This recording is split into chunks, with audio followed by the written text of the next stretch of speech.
Even a script coat.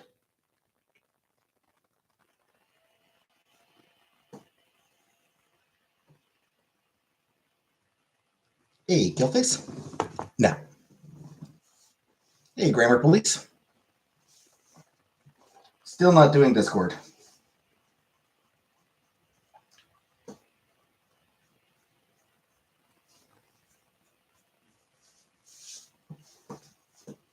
Hey, Brooka. Hey, Joe.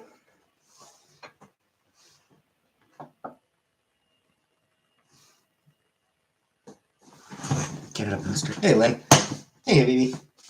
Yeah, that might that might delay it a little bit.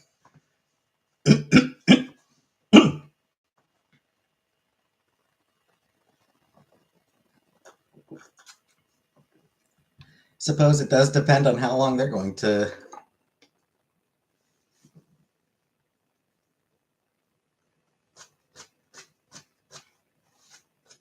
I mean, I will wait for the strike to be over. Hey, Lucy.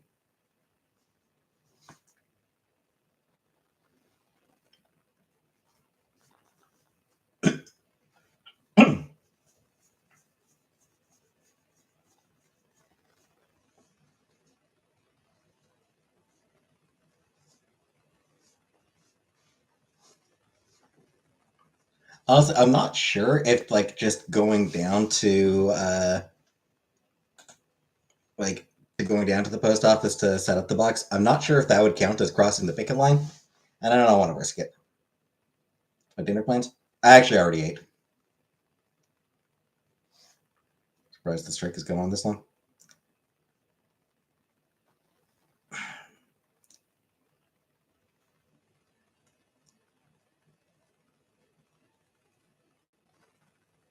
I mean, they're asking for things that will objectively improve the lives of the postal workers. So it's no surprise that the executives aren't interested.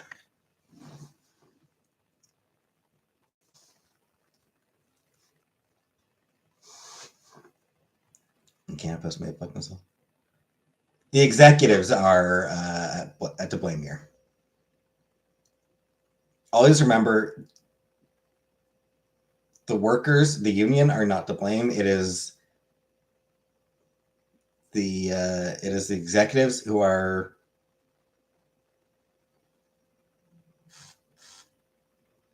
just not interested in helping.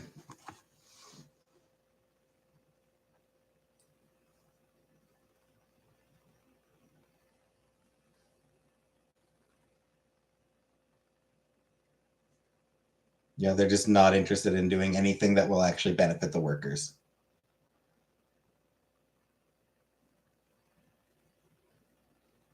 What about the CEO assassin? I do not blame him one bit.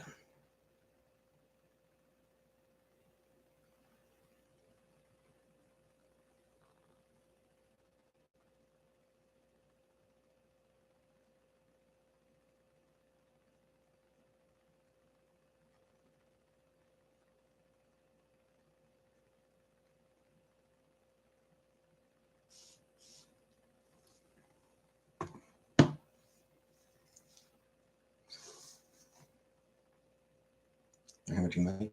I mean, the post office is a service. 1 a.m. here? Worked 14. Oof, 14 hour. Oof.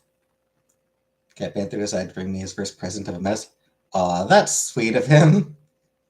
That's so sweet of him. Yeah, that's not what you want after a 14-hour workday. You don't want anything after a 14-hour workday. You don't want a 14-hour workday. That sounds fucking miserable. Hey, Comic Brook. Governor has your jewelry. Get the money? Not yet.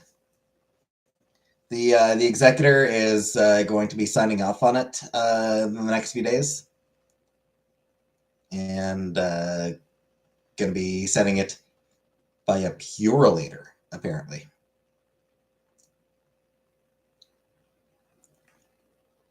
Anyway, as far as like how to correct it to pest, accurate. Yeah, as far as Canada Post losing money, I mean, it's not a business; it's a service. It's not really intended to be profitable. It's not supposed to be profitable.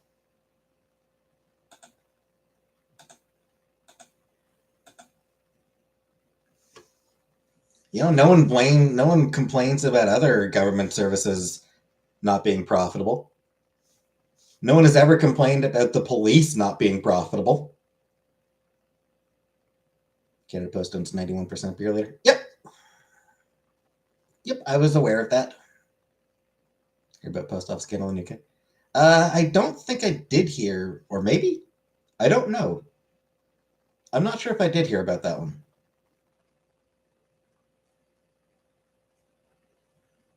Hey, Beetlejuice set. If I did, I didn't pay too much attention to it because it's UK. What does it matter to me? It's one of those things I probably actually I probably did hear about it because there's a few British people I follow on social media. Kieran Gillen, Jamie McKelvey, I think a couple other Al Ewing. So a few British comic creators that I follow on social media. The UK does not matter. My point is exactly a baby.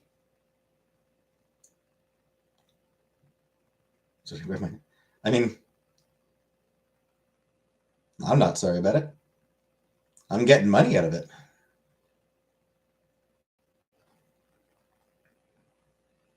Will probably affect Canada. People wrongly imprisoned.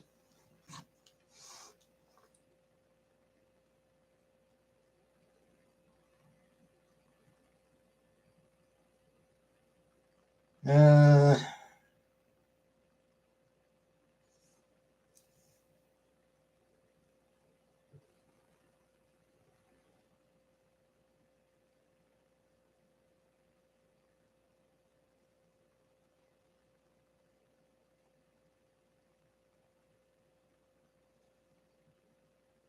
all right, so that does sound pretty fucked up.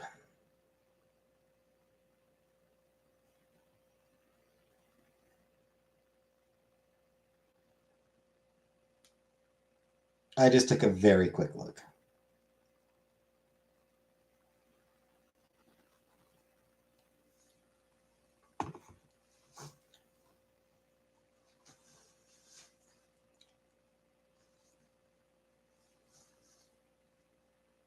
I got attacked in post office once.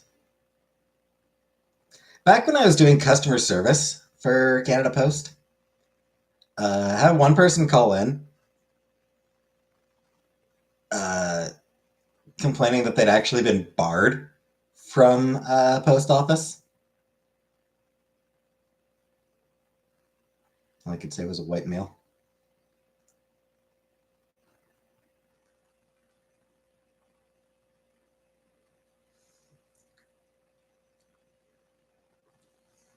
It was one of the he was one of the only people I have ever actually hung up on in all the years that I did customer service.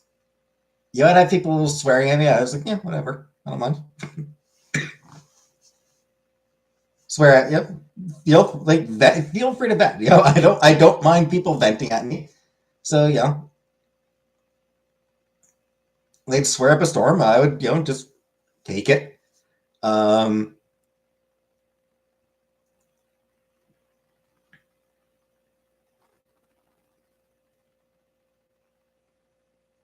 but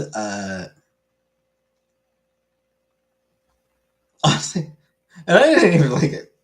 Honestly, I found the call hilarious. Like this particular call, I found genuinely hilarious. He was calling from a payphone.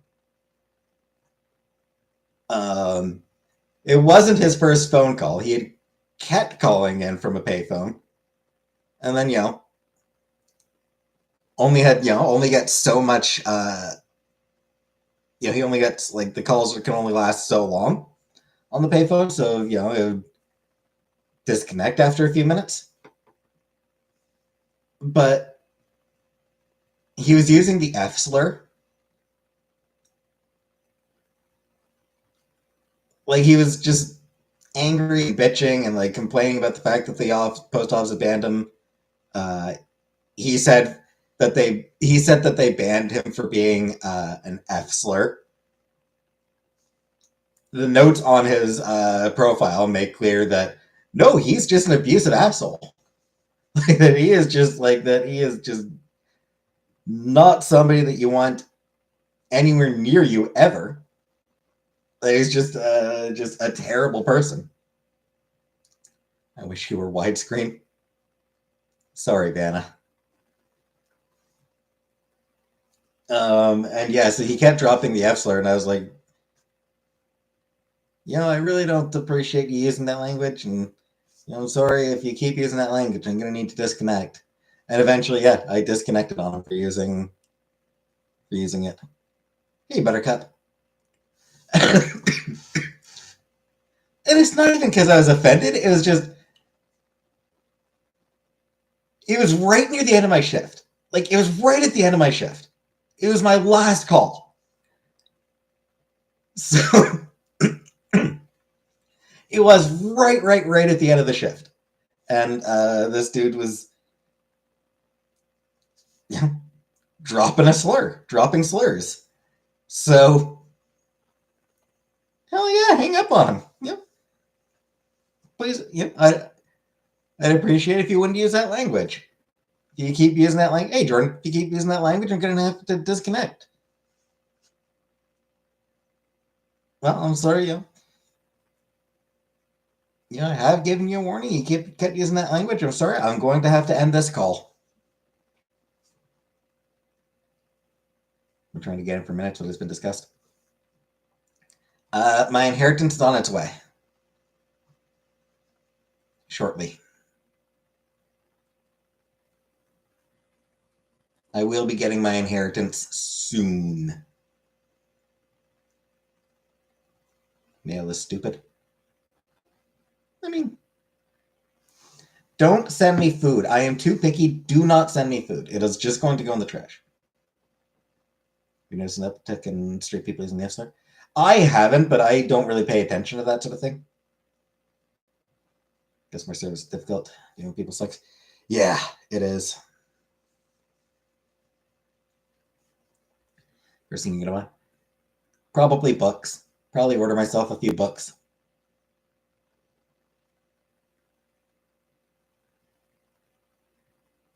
Any plans with your inheritance?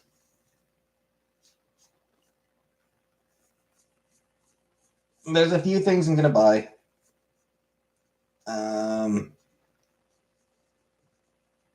Ain't a drudge. And then I will probably end up going to you can ship live animals. Depends on the animal. There are a lot of rules in place for it. Hookers and blow, yeah. Hookers and blow, yeah.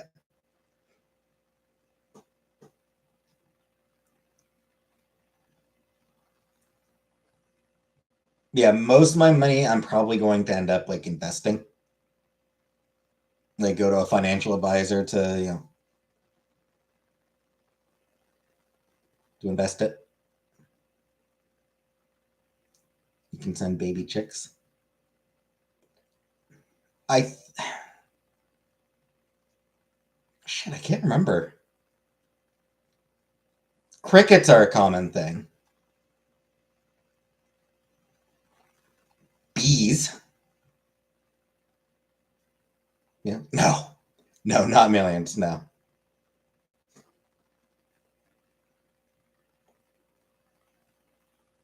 Nah, it's over 50. It's over $15,000, but yeah, it's under 20. It's less than $20,000. Reptiles, fish, bugs, as in the insects. You can send the insects, bees.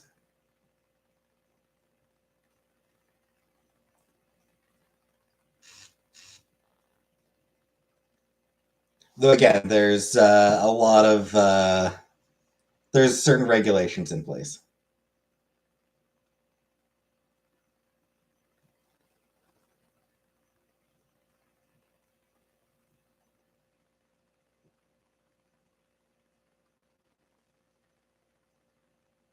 Hey, little Craig. I know because I'm pretty sure. I'm pretty sure I might have had a call once about somebody who had shipped, or who had ordered some bees, like who was having some bees shipped.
When you get the money, can we finally have a hot tub stream?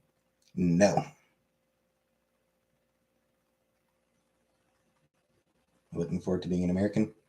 I will never be an American. Carrots dipped in French dressing. Not in French dressing. I just have carrots dipped in ranch dressing. One thing I used to get myself once in a while, like I'd get, some ranch dressing and like some, package of baby carrots and some cucumber.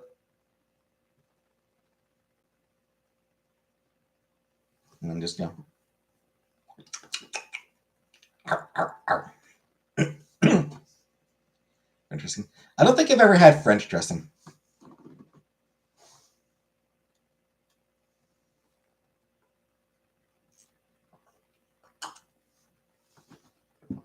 Garden carrots are the best. Like carrots actually like out of a garden. Yeah, they are really good. We used to back with the house I grew up in. We had like a small garden, and we would grow carrots there. And yeah, just like pull a carrot out of the ground, wash it off with a garden hose. Cucumbers really are amazing. Yeah, cucumbers are good.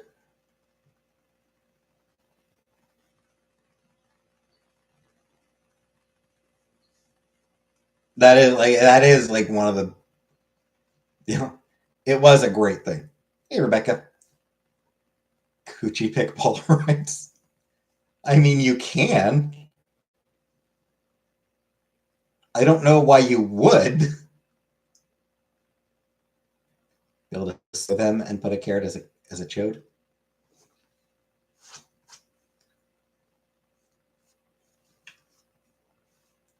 Yeah, the absolute best carrot is one that's just like fresh out of a garden and washed off with a garden hose.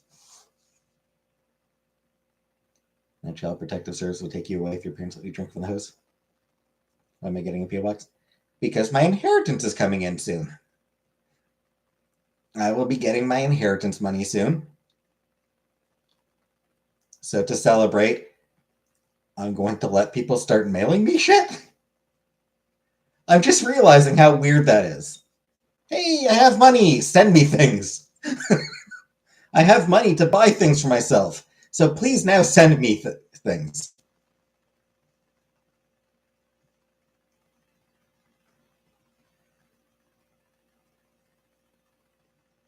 Mostly just because, I mean, honestly, PO boxes are like irritatingly expensive. I can afford a PO box now. I could have afforded a PO box anytime over the past couple of years. It's just irritating how much they do cost. Hey, Julia. Send a collage. I'm going to print it at the library. Nice. If I send you a Clona Willy Will you send me back the results? No. How much is $60? I forget.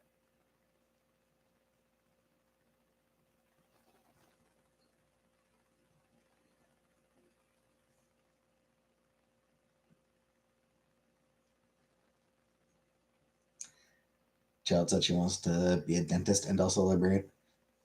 Both good options.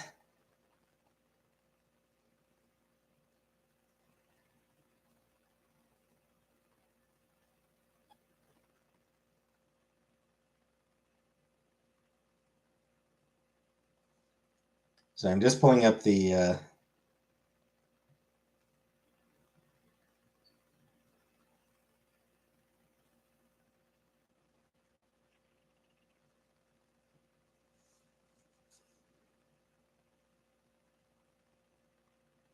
what would you actually be happy to receive? Books, mostly, really. Chantel's still texting to get sad. We still text. Books laced with hot rails. Good. Librarian seems like it'd be a peaceful career option. I mean, you'd think. You would think, but there is actually like, and honestly, it depends on where you live. Depends on what kind of library you work at. Depends on what your job is within that library. Depends a little bit on where your library is.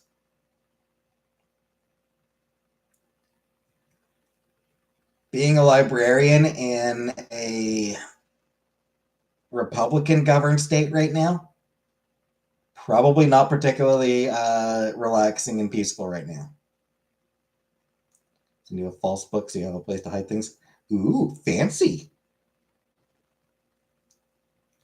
You just listen or you're like, girl, please come home. I listen.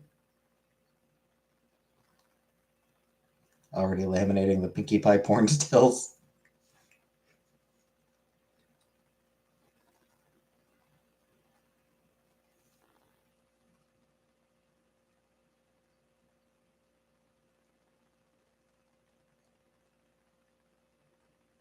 I'll be honest. I genuinely wish I wasn't aware that that was a thing. Libraries are closed now, live for the online. Asking Socratic questions. Do they get her to reflect? I don't go Socratic with her now. Libraries are not obsolete. They are not closing because of lack of service. When a library closes, it's not because it's not being used. It's because you didn't go to the stream. Good choice, Scapegoat. Good choice.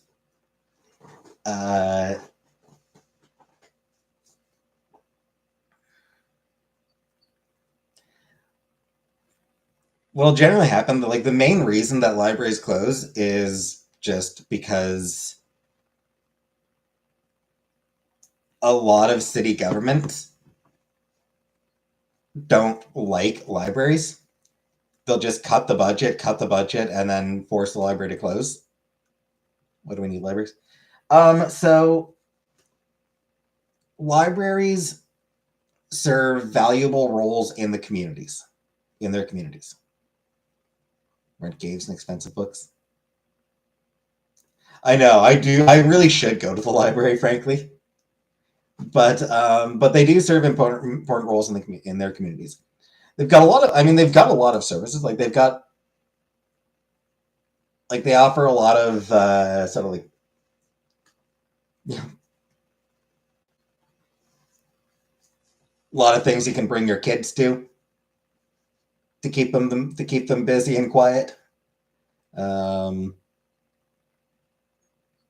they host, a lot of events. They're places where people can get help with research.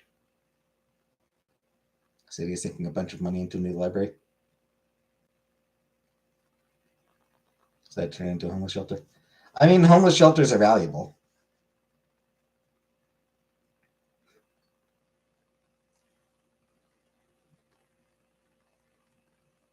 That's what community centers for.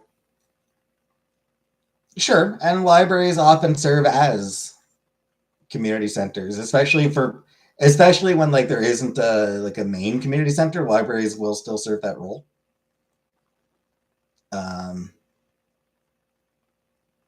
Attract a lot of transients, which serves a purpose as well. It gets people off the street when it's cold, hot, raining. It's places where people can go for help with research. It's places for people who can't really afford good internet at home. They can go to the library and use the computers there. Or like if they have like shit, or if like they have old shitty computers. Library. Okay, the libraries, computers at the library are also going to be kind of old and shitty, but might not be as shitty. A lot of those people are destructive and violent. Sure, and I mean, libraries do do have those people removed. Blame Reagan for closing institutions. It is shocking the number of things in the US, like the number of problems facing the US that can be traced back to Reagan. Defend libraries a little better. Absolutely, I will. And for the record, a lot of people love just taking up. Like, there's a lot of people who love the fact that they can go in and get a free book. That they can borrow a book, read a book for free, with it not actually like with the authors still benefiting. Like, oh, you can just download, you can just torrent the book, but I mean, pirating a book fucks over the author. Borrowing it from the library, authors fucking love libraries. Wanted to work in a library? Because none of them want to. Hey, Andrew.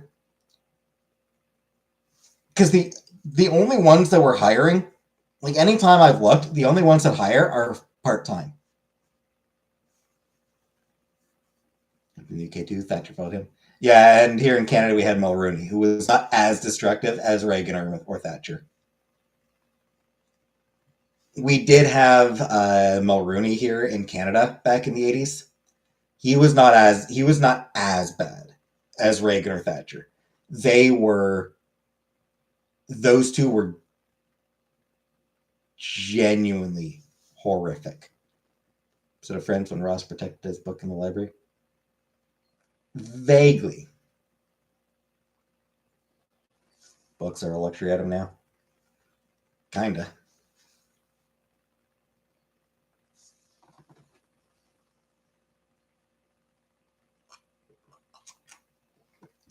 Nobody who needs free books actually reads them. You'd be surprised. Get your foot in the door. The thing is, part-time is not livable. I actually already had takeout. I actually ate before I came on live. Smell and feel of a book. Indeed, it's great.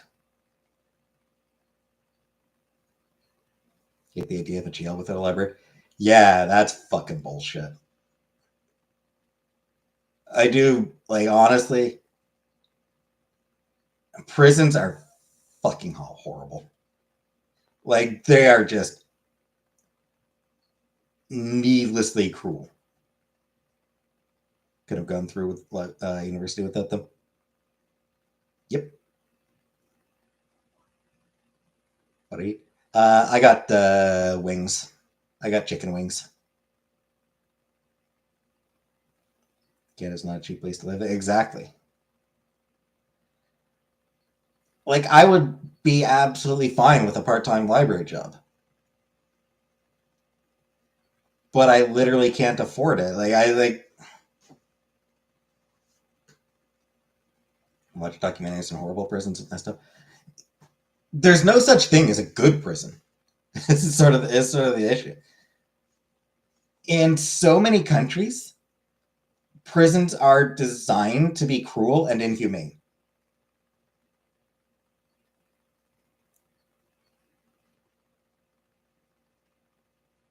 Like they're 100% not designed to help people at all. Like they're not designed to reduce recidivism. They're not. It's my job title now. Customer service. And some of the medium security ones pretty cushy.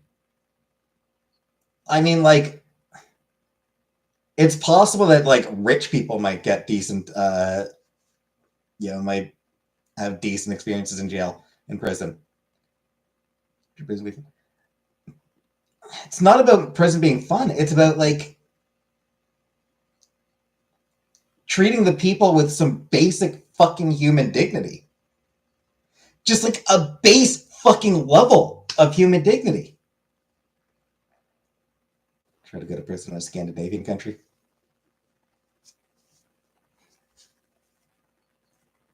Was it Finland where it's literally not a crime to break out of prison? Is it Sweden? Switzerland? One of those countries. One of those Nordic countries. It's not actually a crime to break out of prison. Obviously, they will try to they will search you out. They will, do whatever they can to put you back in. But if you break out of prison, they are not going to extend your sentence. You will go back in for the remainder of your planned sentence. So if you can get out, you deserve it. Because the idea is that the desire for freedom is human. Like you can't blame someone for wanting to be free. Work in medium secure forensic mental health unit, or people that are mentally unstable. But I mean, that's not something that prisons do a damn thing to help with. Like, there are ways of helping people who have mental instabilities.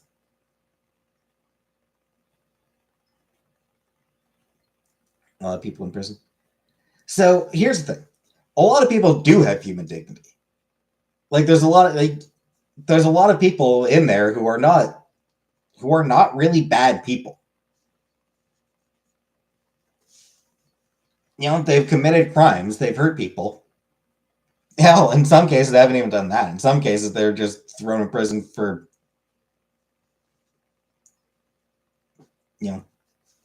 fucking drug-related crimes. But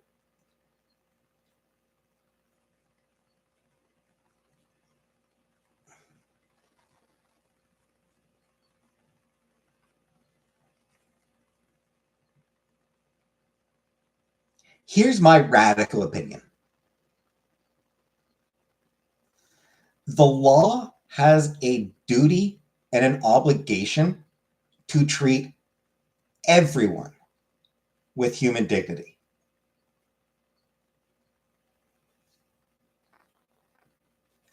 Whether we feel like that person deserves it or not. Even the people where, like, if they died, we'd be celebrating.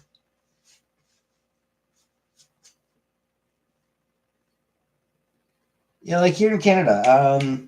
Oh shit, I'm blanking on his name. Bernardo. Here in Canada, Paul Bernardo.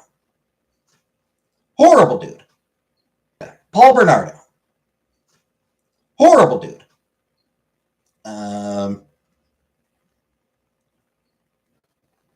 Canada's most notorious serial killer. Like, genuinely, Canada's most notorious serial killer ever. Paul Bernardo. If he gets killed, I will be happy. Like, genuinely, if somebody shanks him, good. I'm glad. I will be glad when he dies. The law cannot take that position. The law needs to still treat even Paul fucking Bernardo with a base level of human dignity, a base level of respect and dignity. Because as soon as the law starts saying this person does not deserve to be treated like a person, they're going to start saying that other people don't deserve it. These people don't deserve it. Those people don't deserve it. And ultimately,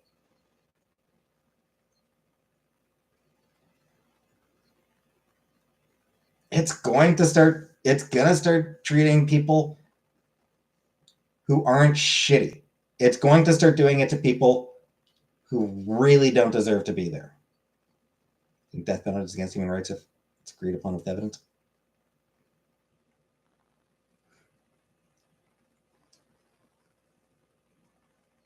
I would say there are exceptionally few cases where the death penalty is genuinely justified.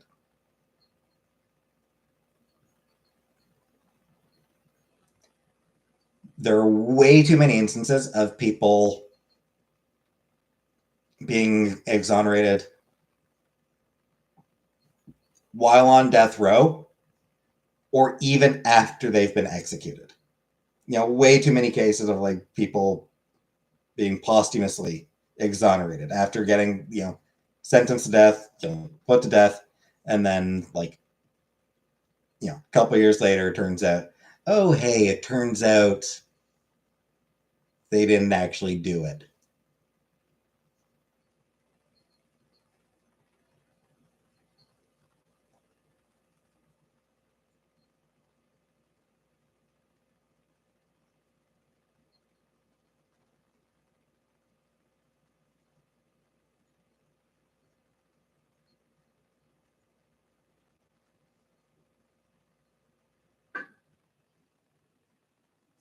So yeah.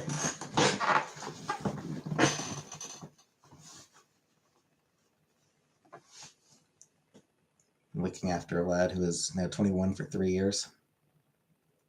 He stabbed his father to death as the boys told him his dad was sleeping with his girlfriend. Right, and prison is not going to do a damn thing to help him. Like, prison is not going to improve that guy's life. In all likelihood, he's going to spend the rest of his life in prison. Is he bad? I mean, he's clearly mentally unhealthy. He clearly does need to be, to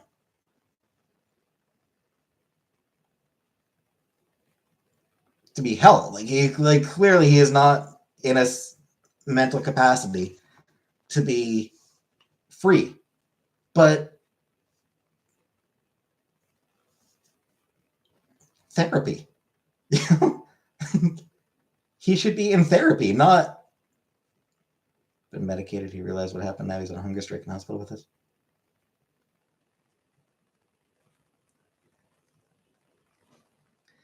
His friend is a state attorney. Defense for those charged with death penalty. Got someone at the death penalty that maybe like, who cares if this person dies? Anti-death penalty, makes sense? Yep. Some people can't be rehabilitated. Sure. And I mean, it depends. Like, for somebody who is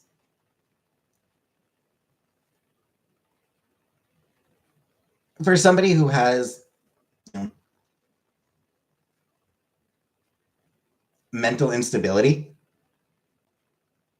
that means that they are, through no real fault of their own, a threat to others. Yeah, keep them in.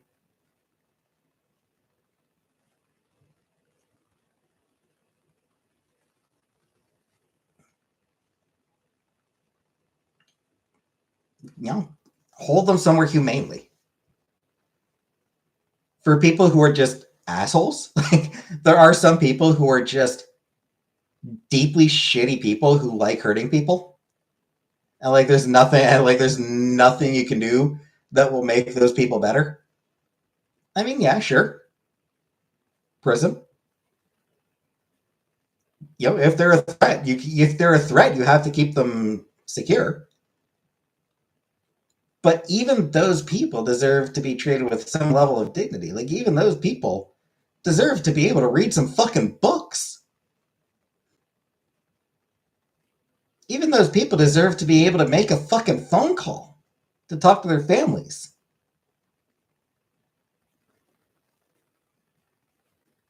Without the families having to pay a huge amount of money. What if Rowling was a prisoner? Same thing. I would want her to be able to make, able to, talk on the phone to her family without it costing her or her family any money.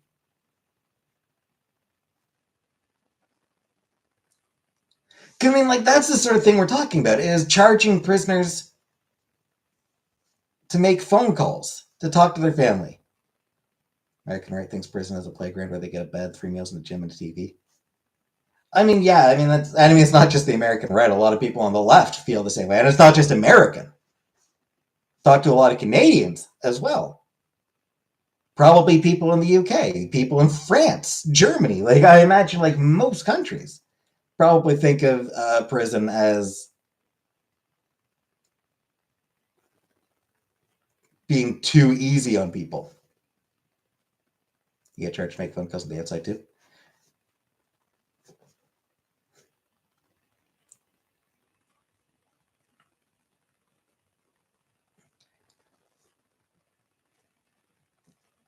What it comes down to is people think that it's a society that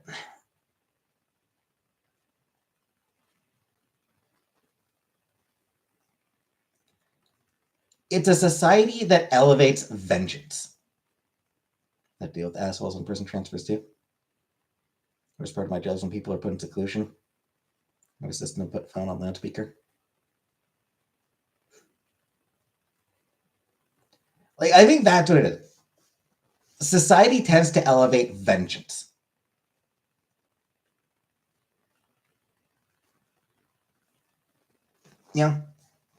Everyone loves the John Wick movies, right? Everyone loves a movie about a hero who's been wronged and is out to get revenge on those who wronged him.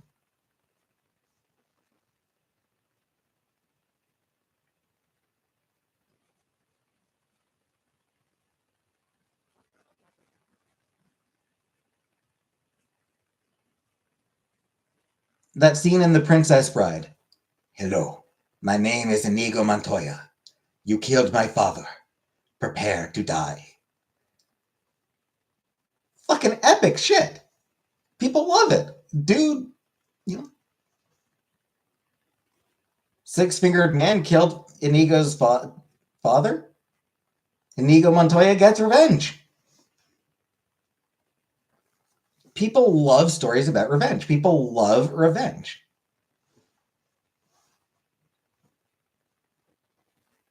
And that's kind of what that ends up moving over into their view of the real world justice system.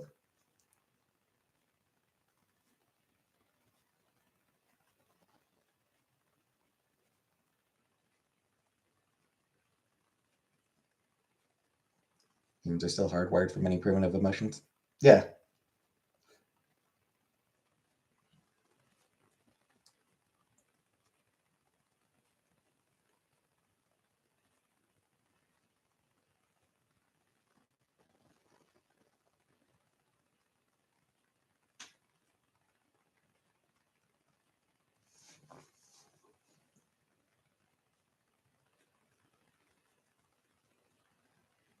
Working in a forensic hospital, not prison, we can help more. Some where people are worth investing time in, others just nasty. Sure. There are absolutely people that are just not worth the effort. Just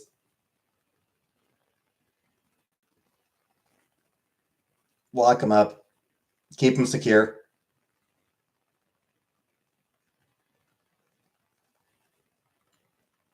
I maintain that even those people deserve certain human rights, but beyond that, yeah, just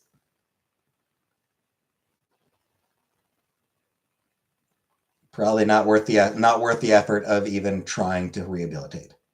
Otherwise, rehabilitate those who can. Rehabilitate those who are capable of it. And it doesn't stop with prison. Like, once people are out of prison as well, work with them to try to make sure that their lives are going to be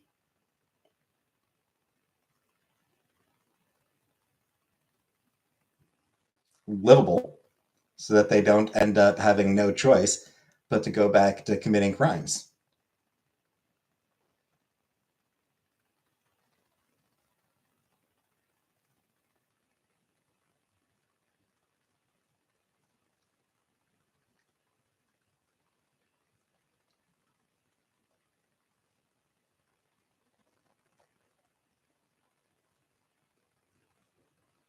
Modernity and technology has made people really ignorant. Technology is magic. Kind of is.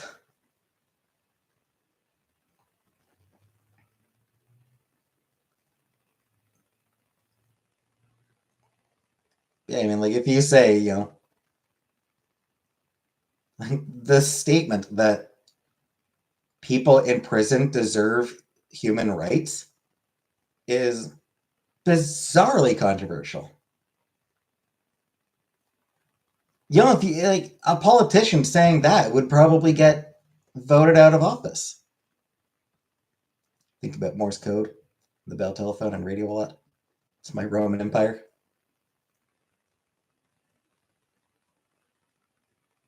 Yeah, like, if some politician went out and said people in prison deserve human rights, they'd probably end up losing the election.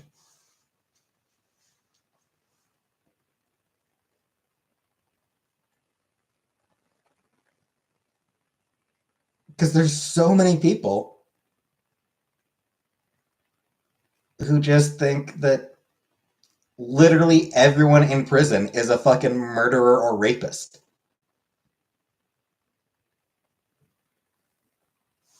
But that's the point, Comfort. Not everyone in prison is a murderer or rapist. Like, there's not sure if you're aware, but there's a lot of things that are actually illegal and will get a person thrown in prison. Still want to be an author? We could write some great stuff. Nah, I don't have it in me to write.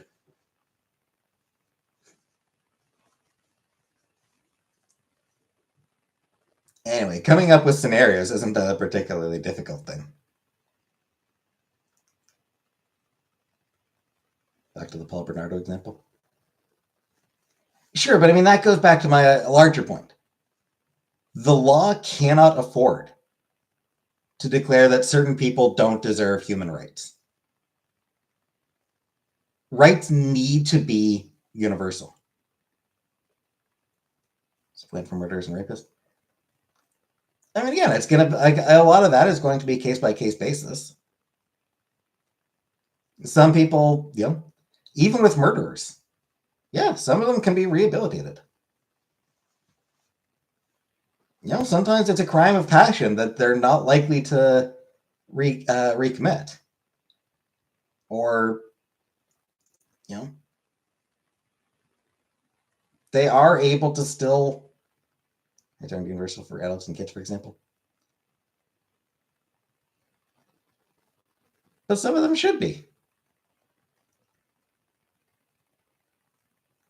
Imagine we can do something like Australia.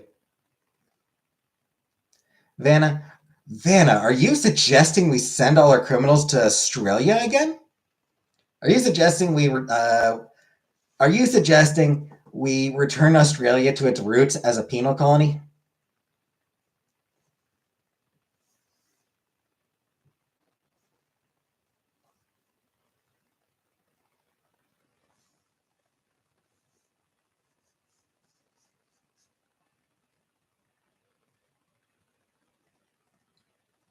But yeah, when the law starts saying that these people don't deserve basic human rights, then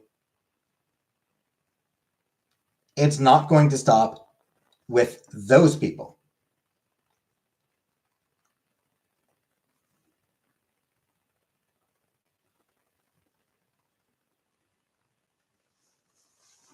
India isn't rooted in people born with natural rights.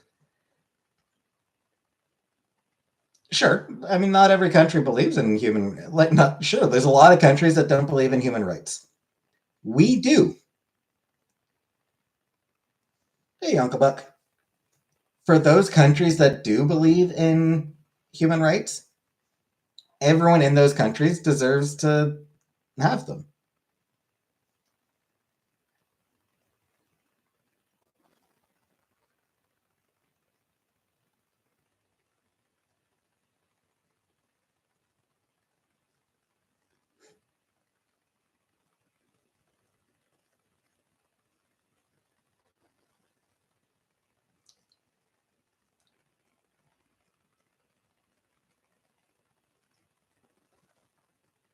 Like,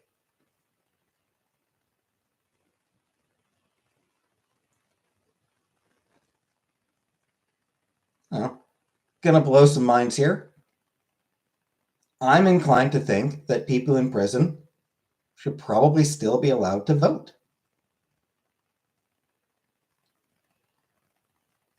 You know?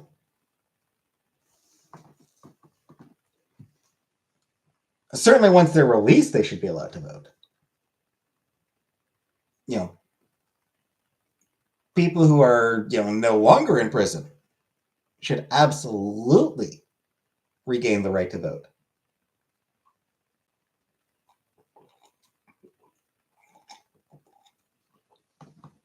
They have served their sentence. They have served their time. Their voting rights should be restored the moment that they step out of the outside the prison walls. But honestly, I'd actually be in favor of letting them vote while they're in prison too.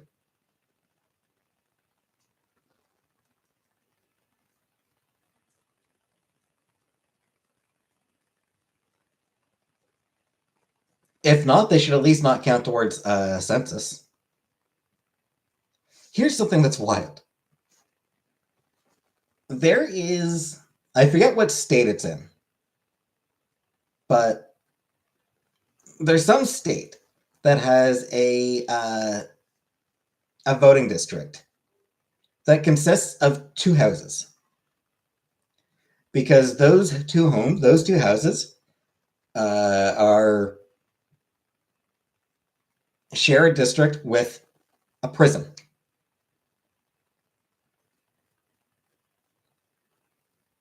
So, like,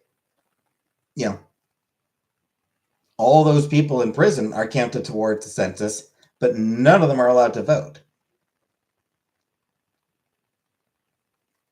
So, the people in those two homes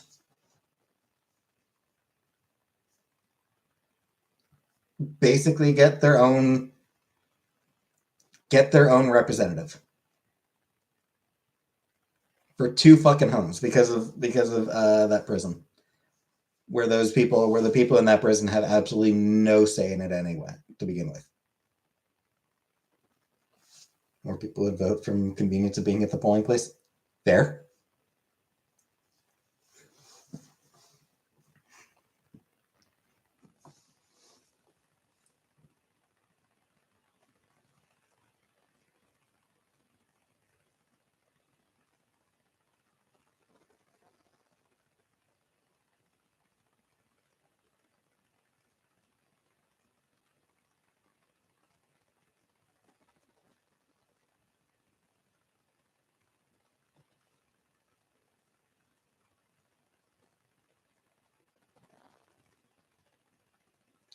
Trying to look it up.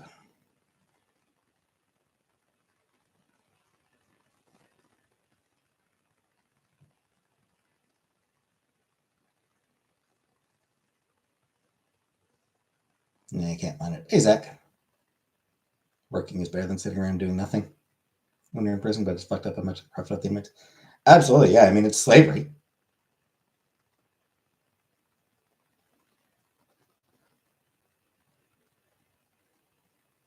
Did you become a member? I don't know. It's somewhere on there. It's somewhere on the page, I think.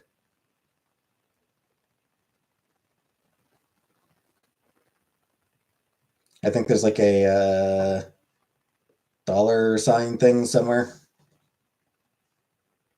that I think you might be able to use.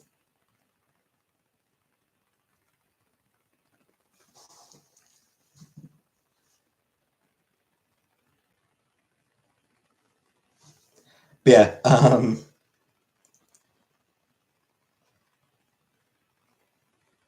Prison labor is often, most inmates make a side hustle out of the job, and some people make thousands. I mean, you might have seen some people make money off it, but most people who do prison labor are paid pennies. They're paid virtually nothing because it's slavery.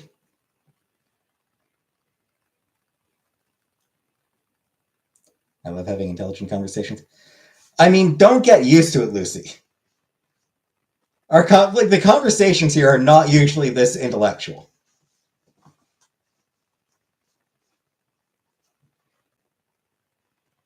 Smuggling. Okay, yeah. They're making money. They're making money by breaking the law some more. they're making money by committing more crimes, which fair. But like the actual prison labor, it is legalized slavery. That's genuinely not even an exaggeration. Slavery was abolished except in cases of incarceration. When slavery was abolished, they made an exception for incarcerated people.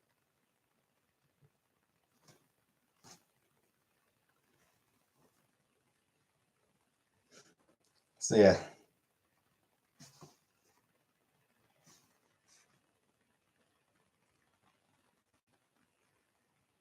Let's make prison wine.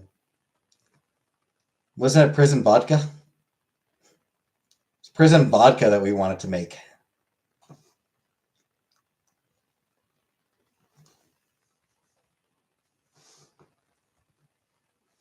We never did figure out how to make it.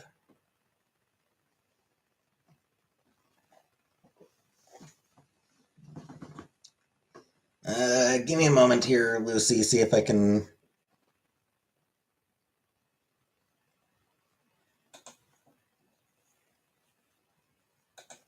See if I can get the link.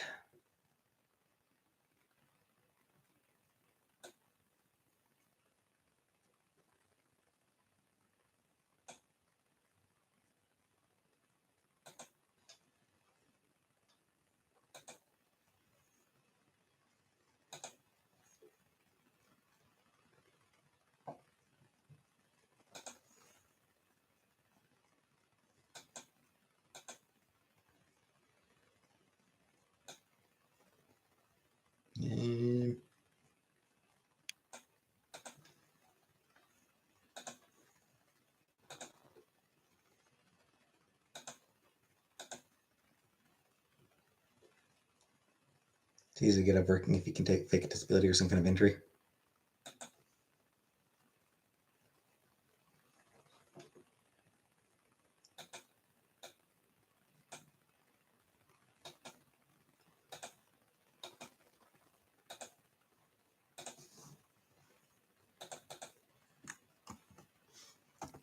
You can try that link. I'm not sure if that's the link. Lots of people take illnesses these days. I mean, I regularly fake illnesses to get a day off. You know, like if I am if I just do not feel like going in, then I'll fake an illness to take the day off.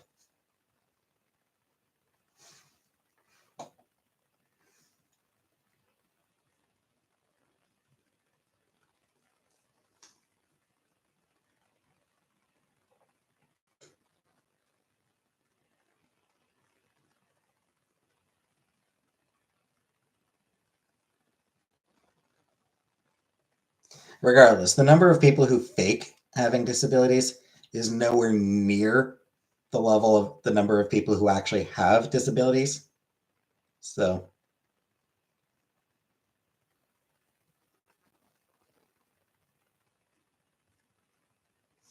way more people. It's way more common for someone to be disabled and get declined for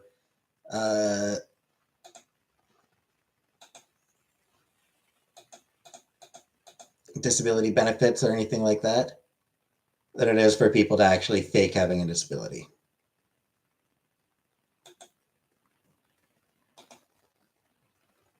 How's it going? Meh. Surviving. Still alive for now. I was back yesterday for respiratory. I said, please no steroids. They were like, let's do this breathing treatment, steroids, and I've had allergic reaction. Yeah. Talking about prisoners. Okay. I mean, I will not blame someone in prison for faking an illness to get out of work. Prison sucks. So please give me motivation to stop eating Doritos. Why?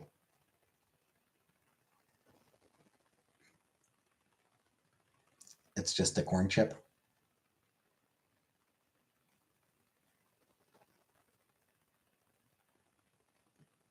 I mean, why would you need motivation to stop eating them? Like, why would you want? I don't actually like Doritos. I'll be honest, I don't actually like Doritos myself. But still, it's a delicious cheesy corn chip. Okay, here's your motivation to stop. If you eat them all now, you won't have more for later.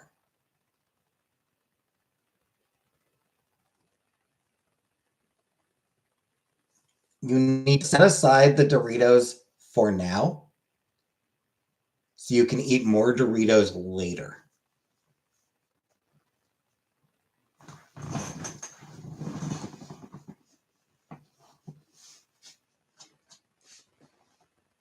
I could also buy more, but that would mean going out. That would mean actually going out to get the Doritos. Hey, Atman. Went to Canada. What are your favorite spots to visit? I haven't really been to many places in Canada. Ottawa is nice. Ottawa is a very nice city. Very, very pretty. Montreal is, I would argue, Montreal is the cultural capital of Canada. Toronto's the biggest city. Ottawa's the actual capital.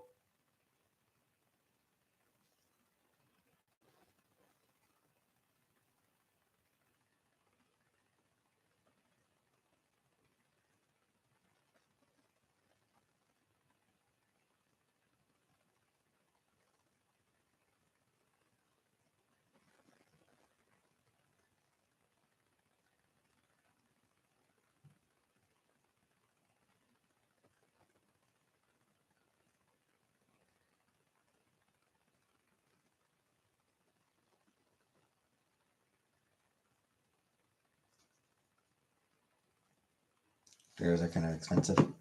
Kinda. And DoorDash is expensive. Peaches came out of the oven. Anyone jealous? I'm fine. I'm not particularly jealous. I've never been a big fan of oven pizzas. I don't know. They never really did much for me. Yeah, as far as places to visit in Canada, Toronto is, biggest Canada. It's a nice city. Lucy Badman. Lucy Badman, thank you for joining. Ottawa, like I said, Ottawa's a lovely city.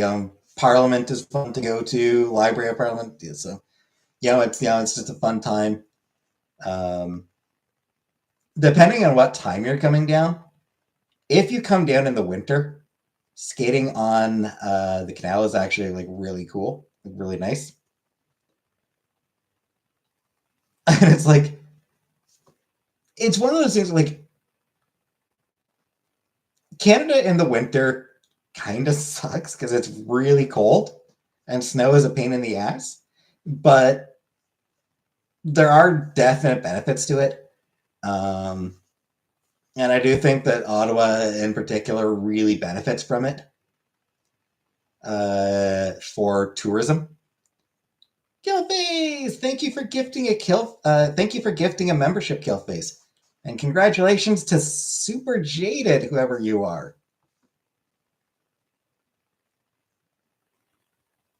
Love the winter. It makes me feel less guilty for isolating. Fair, but I think for a tourist, Ottawa in the winter is really pretty.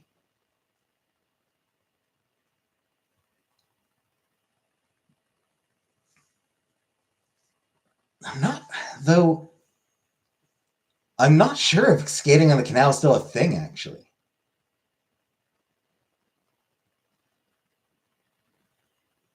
Like, it used to be a huge deal. Like, it used to be a huge thing. Thanks for gifting a kill face. Yeah. I'm fine with either one, Lucy. Zoo lights? I'm not sure what zoo lights are. Yeah, so I'm not sure if you can still skate on the canal. It's global warming. So I'm not sure if it's actually still a thing. If it is, then, pretty awesome.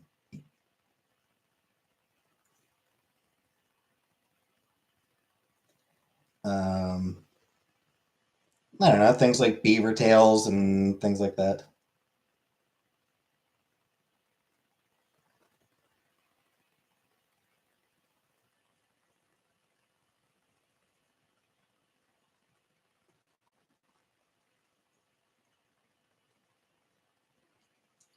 So there are definitely benefits to it.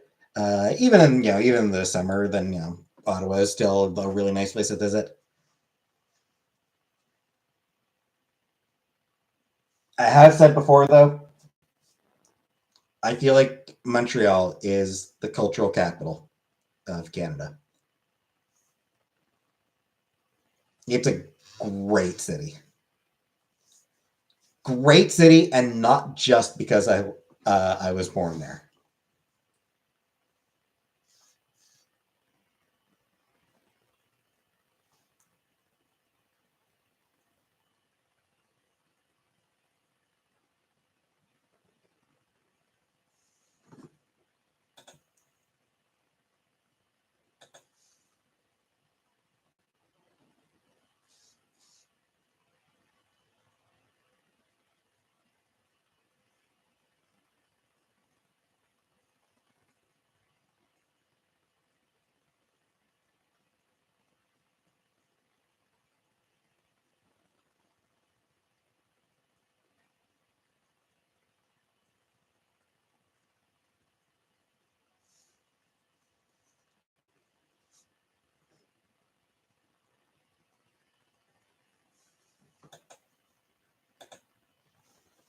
I moved only 10 miles from my hometown, and I love that I'm close to the coast and the country. I'm really lucky. That does sound nice. I mean, like if you're the kind of person who loves both the coast and the country, then that does sound really nice.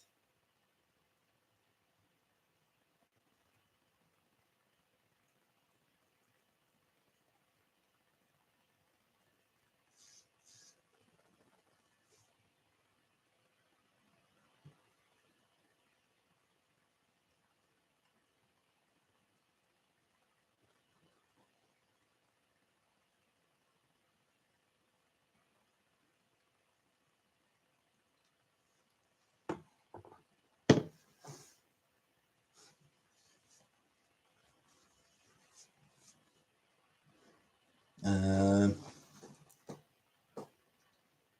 Killface, why aren't the gift memberships going to regulars?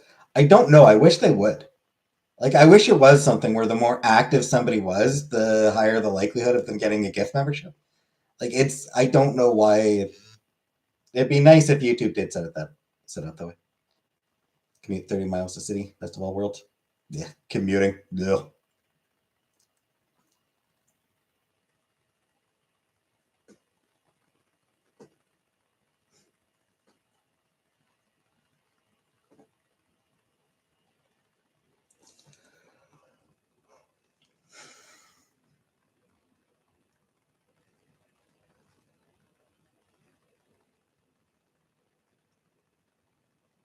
Anyway, for me personally, the ideal is living close to the things that I need to be close to. Yeah, I need to live close, fairly close to a grocery store. Love to be more active, not usually up this late. Yeah, and I mean, most of the time I'm live at like 2:30 in the morning Eastern time. Yeah, I'm live. I go live 4 days a week. 2 of those days are 2:30 in the morning Eastern time, which would be what 7:30 UK time, and then yeah, 8 or 9, 8 to 9 o'clock. Panther, Nightmares of a Panther and His Bloody Mouse.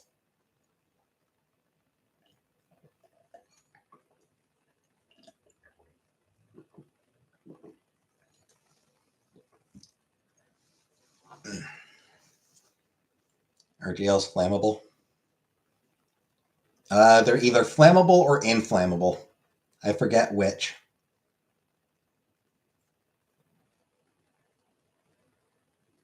I'm in work by then, yeah.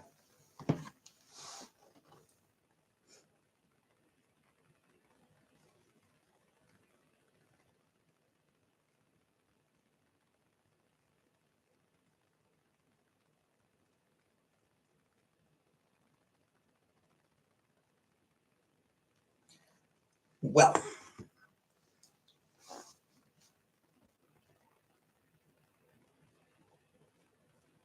with my inheritance coming in soon, I will probably be quitting my job pretty soon. My mom actually suggested I quit like once the money comes in. Like basically, as soon as I get my mom suggested like as soon as I get the check that I should quit. Inflammable. Every government building has safety checks.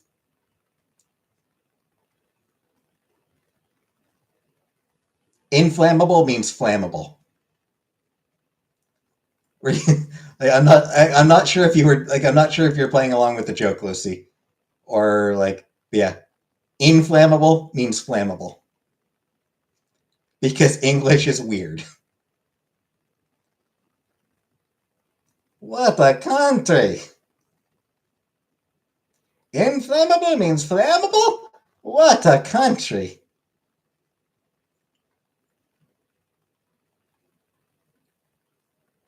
Tag from YouTube as well? No.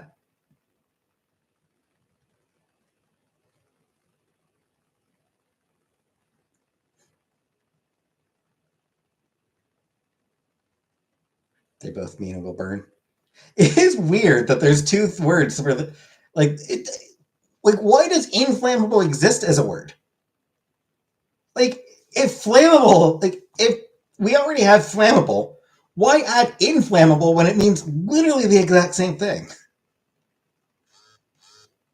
I don't understand our language.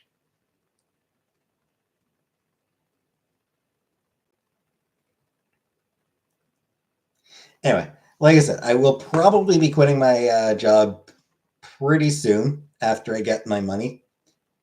I figure I'll finish out the year. I think it was a marketing campaign. Could be. Or it was. It might just be that somebody was thought it would be funny. Anyway, my mom was actually suggesting that I should quit like as soon as I get my money. I figure I'll probably at least finish out the year. Quitting over Christmas break, quitting over Christmas, I would feel bad.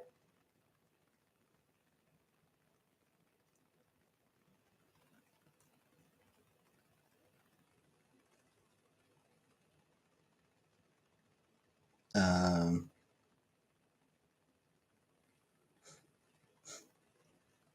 but yeah, I'll probably be quitting pretty soon. And then we'll see how that affects my streaming schedule. Like, I don't know how that's going to affect my sleep schedule. I will take it like at least a month off. Don't give up your job until you have something lined up to do daily. Each routine. Oh, I just fucking hate the job. I need I do feel like I need a month or so. How long will it be unemployed? I think I'll take a month or so to do jack shit, and then I'll start looking for another job. Don't realize but you need it. Depression will strike you down quickly. I mean, depression's already getting pretty close. Like every fucking day, I just wake up fucking miserable. It is Latin for cause of or to be with fire, like inflamed. And best in mind, you're going to live off it. For the first month or so, yeah. The thing is, like, I'll apply for unemployment or welfare or whatever for up to depression. Right, but I mean, my job makes me depressed. There have been, like, I am getting very close to the point of burnout. Like, I'm getting very close to the point of burnout.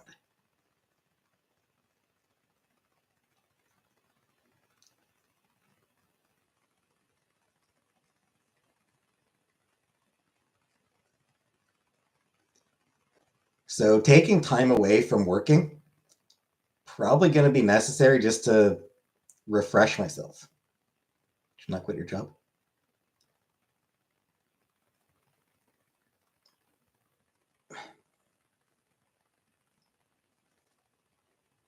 I'm not going to last much longer at it.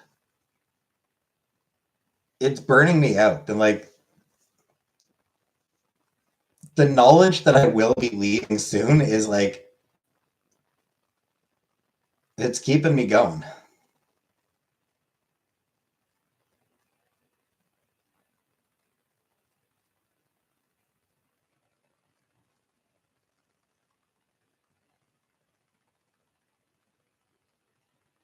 Maybe I'll just get myself fired. I could get myself fired and then qualify, and then I'll qualify for unemployment for EI.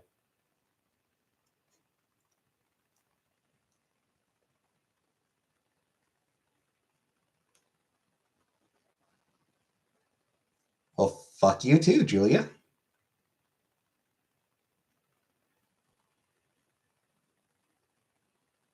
I mean, it's not strength of character, it's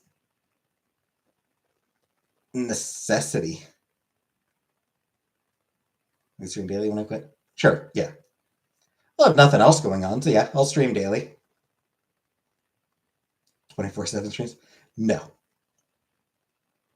I will stream daily, and yeah, maybe I'll do like longer than 2 hours. Since I'll have nothing else to do, I might stream for longer than 2 hours. I mean, I might stream for 3 hours, 4 hours, whatever, depending on how I feel. But yeah, so I figure a month to relax, and then I'll look for another job. So hopefully, something that is hopefully going to be not as miserable as this one.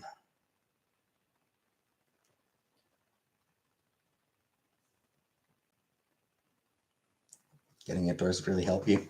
I know that's annoying advice. I mean, maybe, but it's winter, Beetlejuice said. Would it help when it's below freezing? Already looking. No, not yet. Because like I said, I do want to take a little bit of time to relax. Yeah, right now it is 1 degree Celsius. It is literally like it is just barely above freezing right now.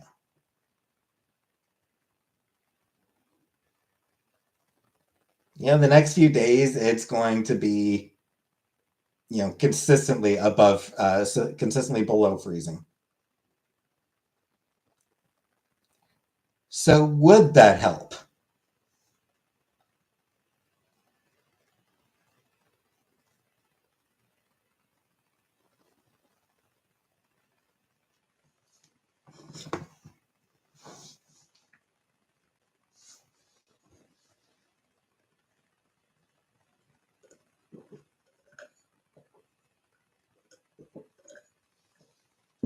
Raise money if you went for a walk outdoors.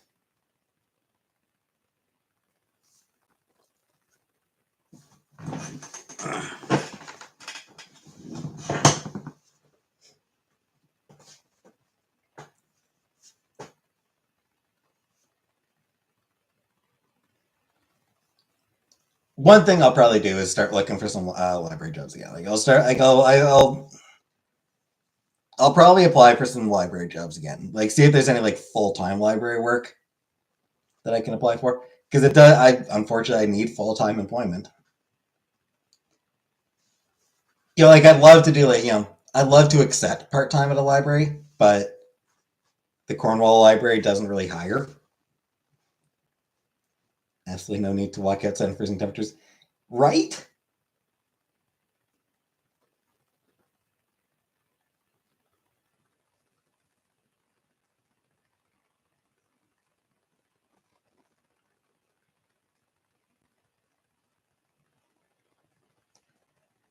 At least I assume they're not. I assume they're not hiring right now.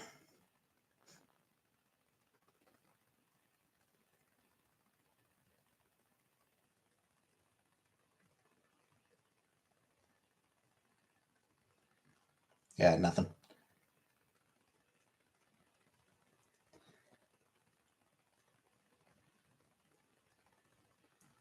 So yeah, doing like part time at the Cornwall Library, that would be great, but they're not hiring. So it's something where it's too hot for in the summer to walk outside. Well, yeah, of course it was too hot in the summer. It's fucking miserable going outside when it's hot out. I hate the heat. I do not deal well with heat. I just absolutely do not deal well with heat.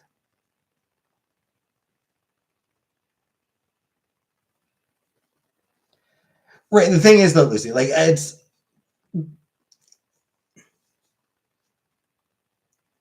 to get a job, to get a library job, if I get hired, it's not going to be in Cornwall. So I'd have to move to another city, which means finding a place to live. And no matter where I live in Canada, rent's going to be fucking obscene. A part-time library job is not going to give me enough to live off of. Like the only reason I can, because I'm just renting a bedroom from random people right now. They're friends with my mom, so I don't have to pay. Like, so they're not charging me huge amounts for rent. Um, I've got a pretty decent rent price. So it's like that's the problem. If I want to live in another city, I need a job that pays well enough to cover an apartment, which means full time. Like, full time library job would probably be enough for me to live off of. Probably.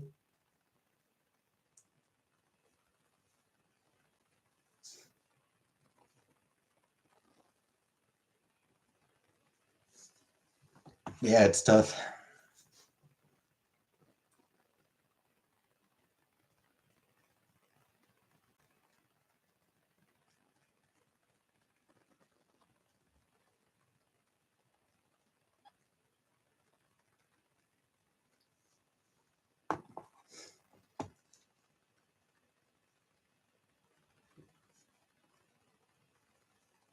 My ideal job in Cornwall. Work from home. Honestly, my ideal job would probably be some sort of data entry thing. Though there's not a lot of data entry, work from home data entry jobs.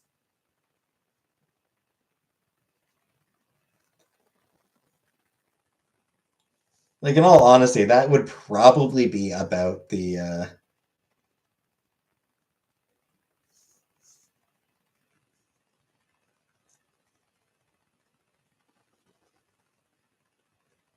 ideal for me.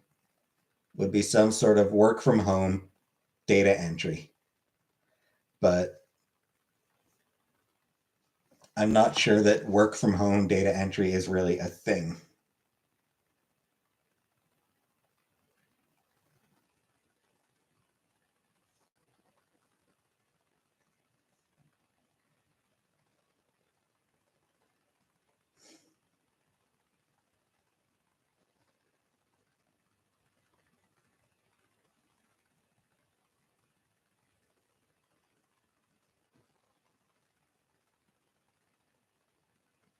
At home, you become very isolated. I mean, you say that like it's a bad thing.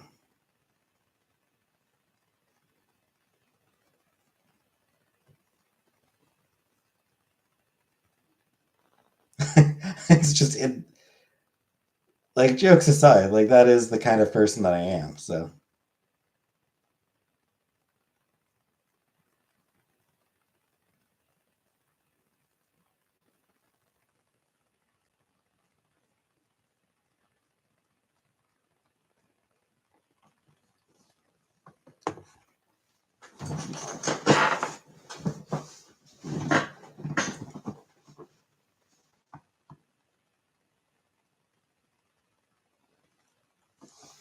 I appreciate a little bit of isolation.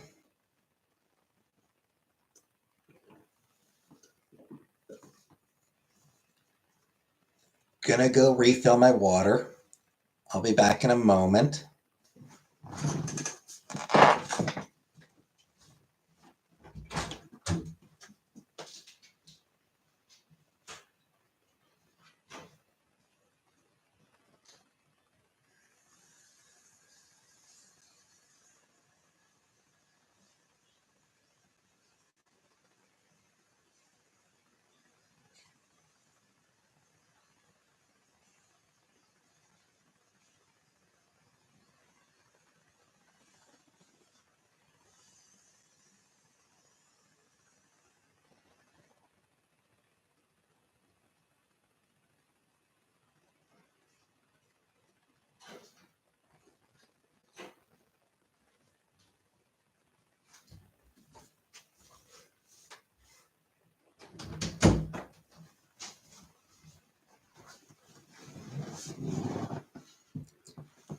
Anyway,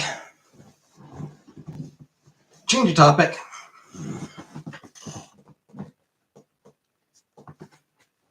I see that the new Craven the Hunter movie is happy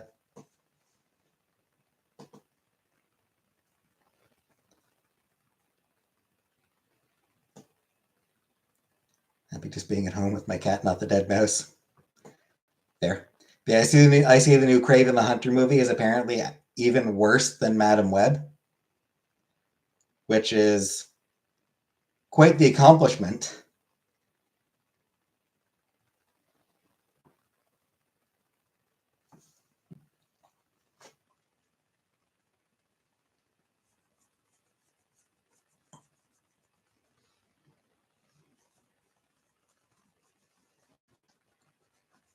Madam Web was genuinely the most captivatingly terrible movie I've ever watched.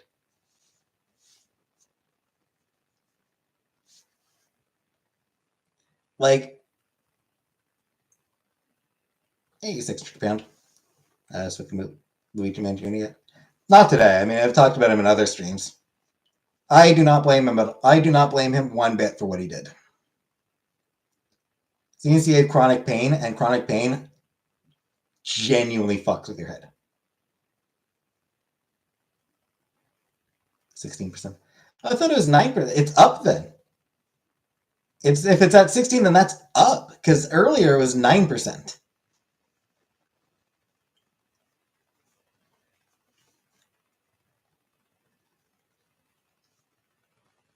Who's that? Luigi Mangione. He's the guy who killed the Health Care CEO, the United Health CEO. Yeah, I will say, Craven the Hunter just looks boring. Can he be pardoned? I mean, probably not.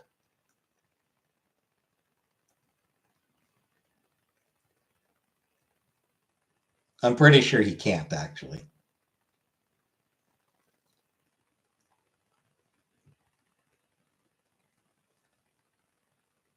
Yeah, Craven the Hunter just looks kind of boring. Madam Web was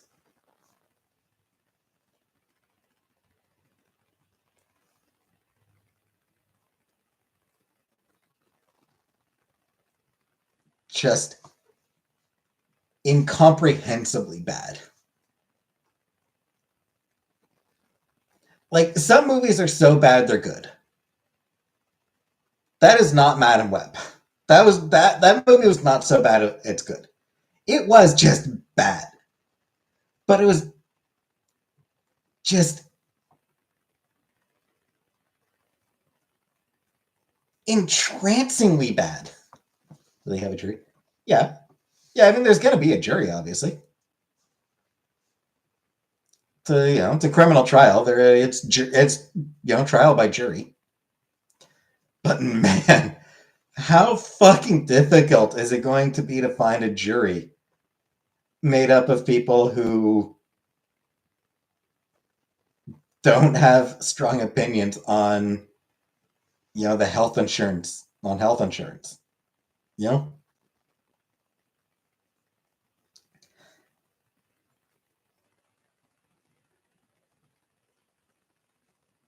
And the prosecution is gonna have a hard time finding a jury that isn't at least a little bit sympathetic towards the dude.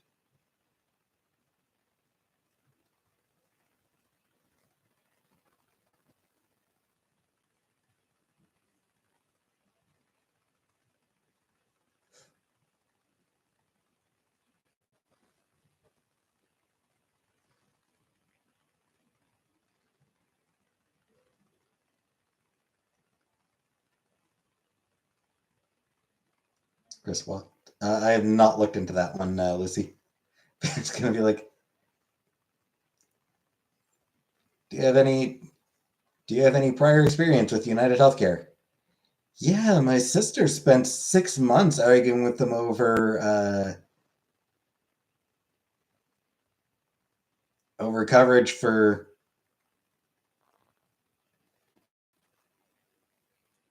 a condition she had. All right, next.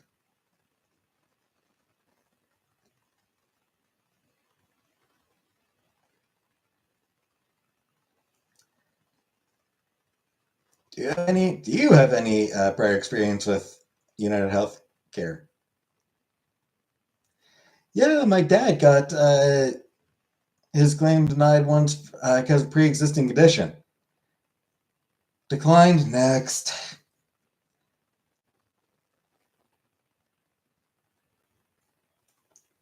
Finding a jury of people who have like no strong opinions on health and on the U.S. health insurance industry.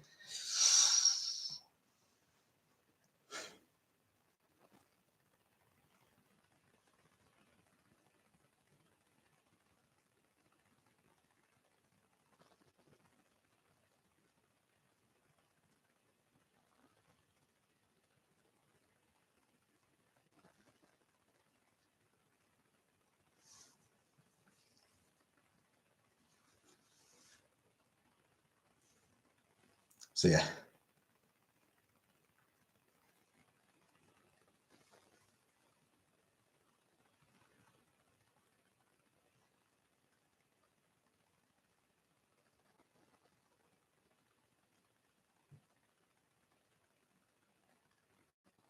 It will be somewhat interesting to see how it turns out. Like, are they going to like?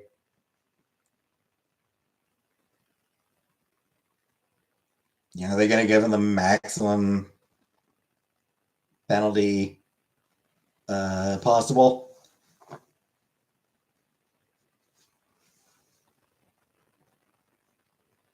As a way of sending a message to don't go after the rich? Or are they going to be like, well, okay, what you did was wrong, but there are extenuating circumstances. I'm craving a honey bun.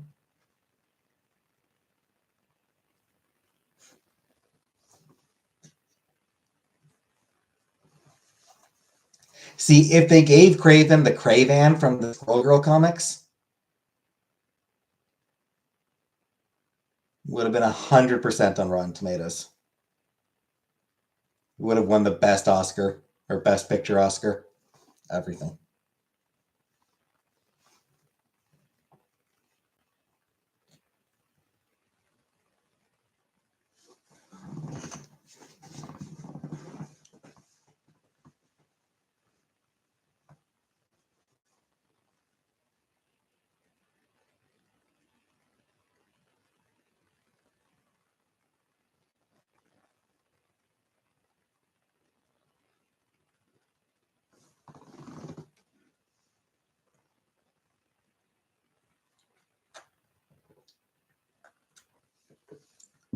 No quarter for the Craven.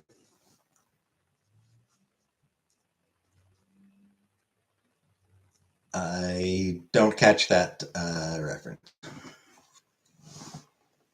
That reference went above my head. Sorry.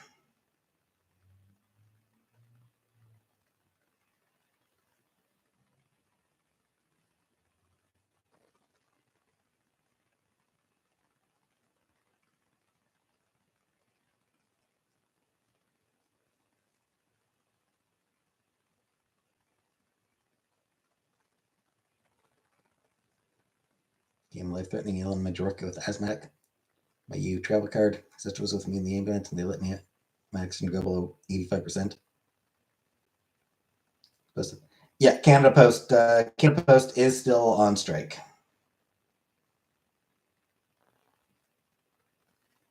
Why do all movies suck these days? I mean, it's not that they all suck. I mean, there are still good movies. I think one thing that's becoming a problem is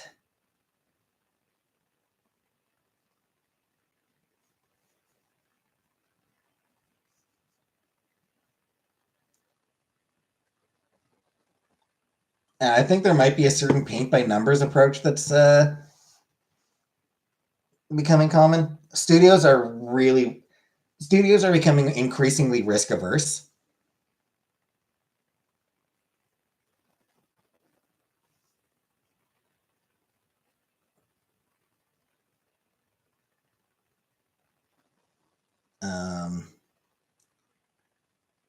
Which does not explain a lot of like it's Sony just seems to be baffling. But yeah, like movie studios are becoming increasingly risk averse. They want sure things, which means sequels, prequels, reboots, spin-offs, remakes.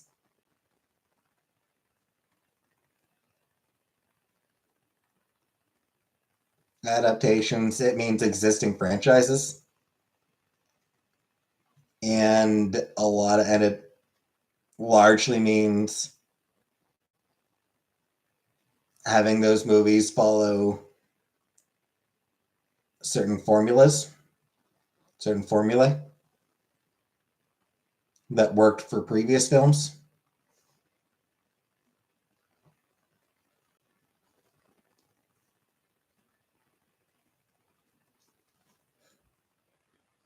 Movies, I don't watch anymore.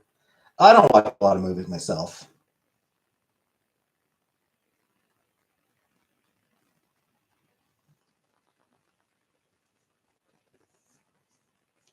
The last movie I watched might have been Knives Out 2.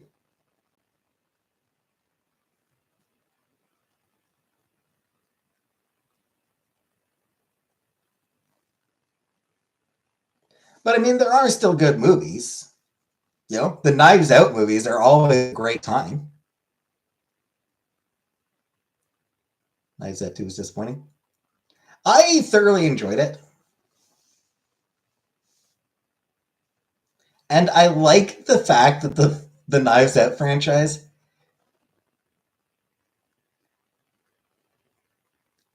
you know, the through line of those movies is fuck the rich. That's sort of the that seems to be like, instead of just being like going from one murder, like instead of just being a franchise about murder mysteries, it's a franchise about fucking over rich people.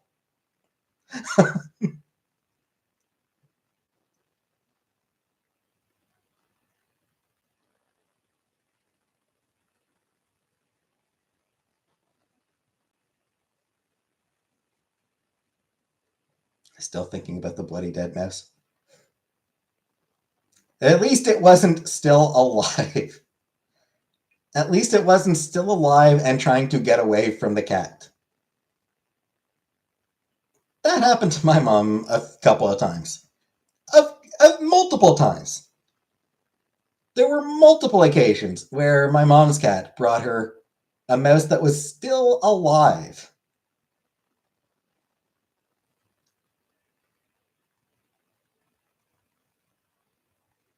Pantheon series.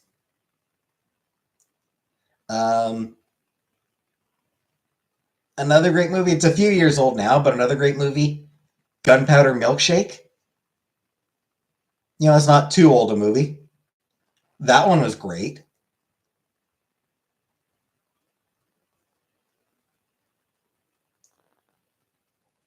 So, I don't know. Good movies do still get made.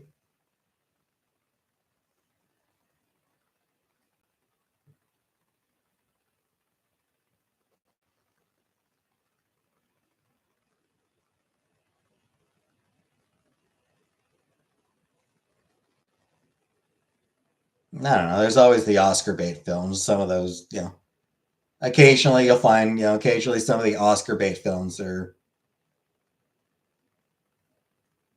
moderately enjoyable.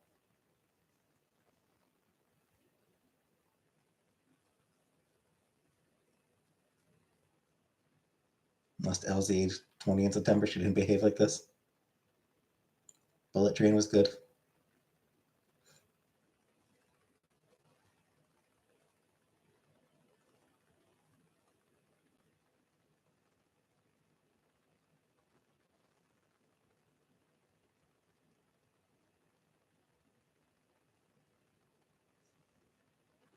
Bomber jackets are too much of a statement.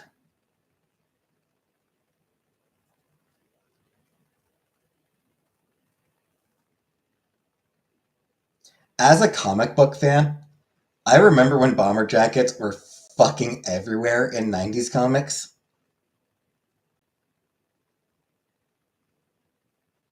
Because, like, back in the 80s, you know, Rogue of the X-Men famously wore the bomber jacket.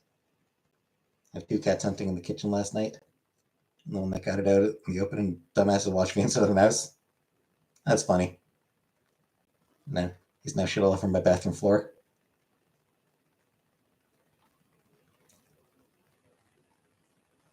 I mean, that's just because you threw out the mouse, didn't you? He's just grumpy with you for throwing out the mouse. You didn't appreciate his present. Yeah, so back in the 80s, Rogue, you know, was, you know, rocked the bomber jacket. Everyone loved the bomber jacket on her. So everyone started wearing one.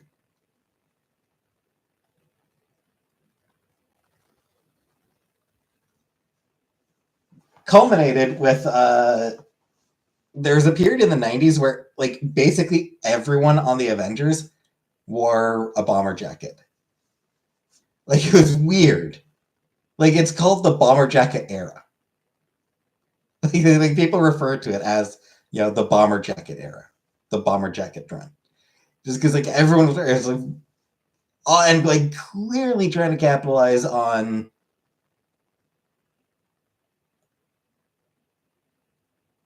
Rogue's popularity. And it was so weird. Bob fucking Harris. He was not a fan of Bob Harris, honestly.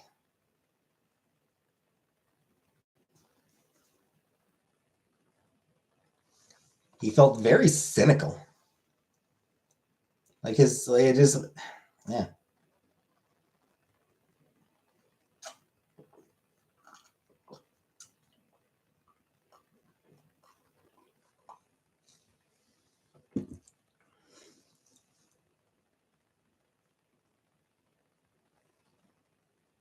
Anyway.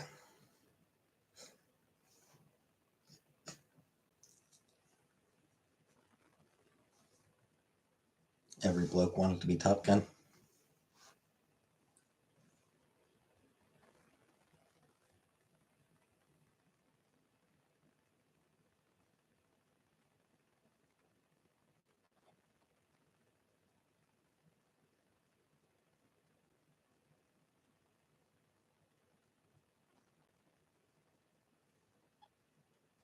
You didn't like something cynical?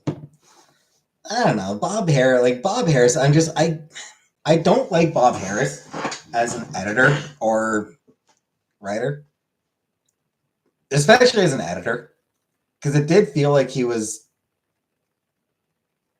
not really interested in telling the best story. He was just, making very cynical attempts at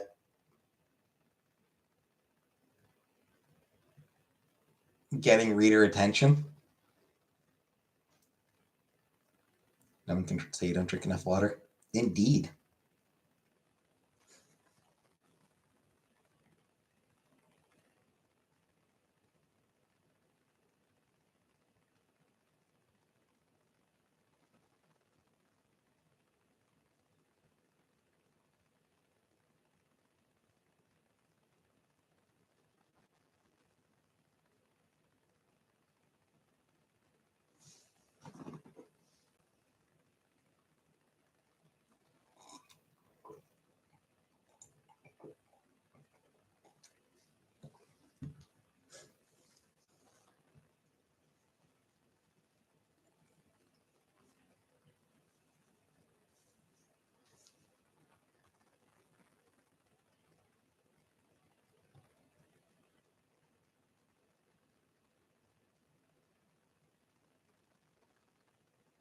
Elephant Man? I have not.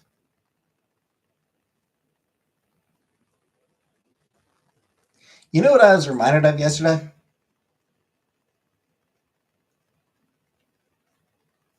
That old anti-drug PSA that Pee Wee Herman did. This is crack. This is crack. This man looks like a villain. Like, the most surreal fucking thing on the planet. Pee Wee Herman. You don't know Pee Wee Herman? I suppose shit, Pee Wee was almost before my time. I know you are, but what am I? Yeah.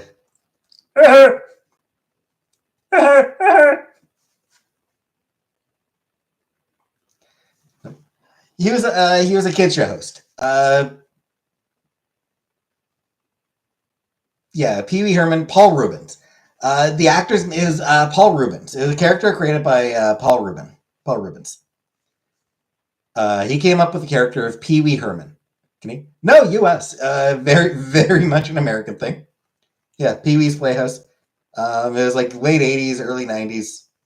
So, like I said, might have actually. I think it was '80s. So I think it actually was even before my time. But 2 feature-length films. Yep. Pee Wee's Big Adventure. I watched Pee Wee's Big Adventure with Chantal. UK? No, U.S. It was a U.S. thing. It was a U.S. Show. And yeah, he was a kid show host. And he had a distinctively weird voice that he spoke with.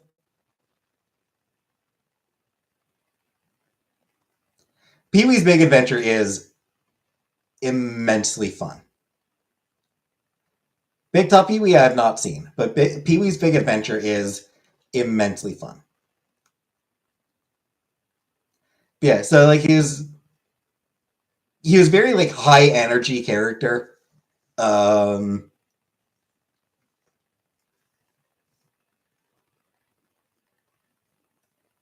Bouncing around a lot, laughing.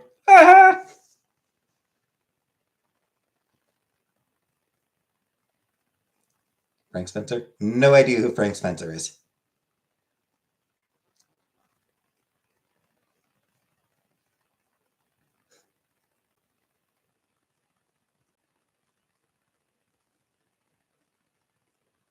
And yeah, he had like this really weird high pitched voice.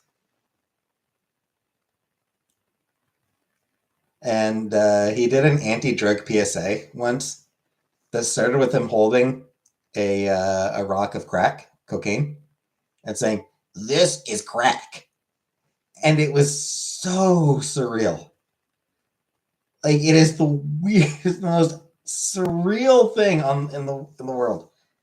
And I was reminded of it last night, and I really wonder why that is not memed more. Mystery Men? I haven't seen Mystery Men.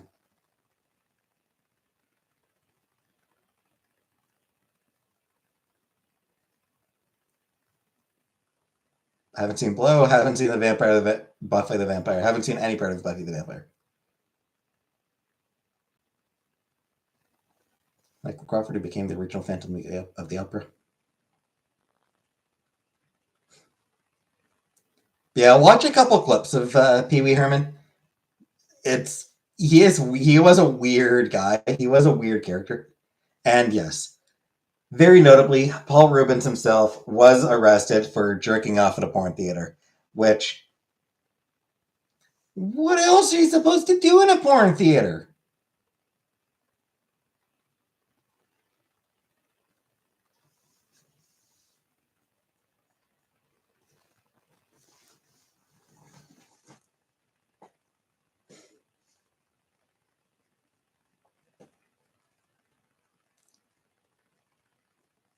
Why does he look so young at 60?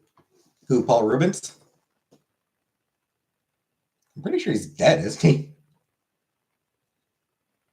I think it's just that Paul Rubens sort of had like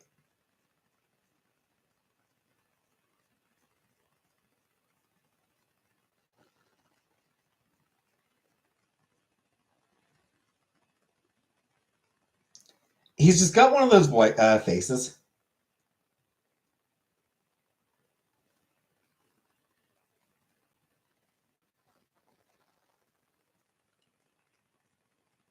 He just kind of always looked the same.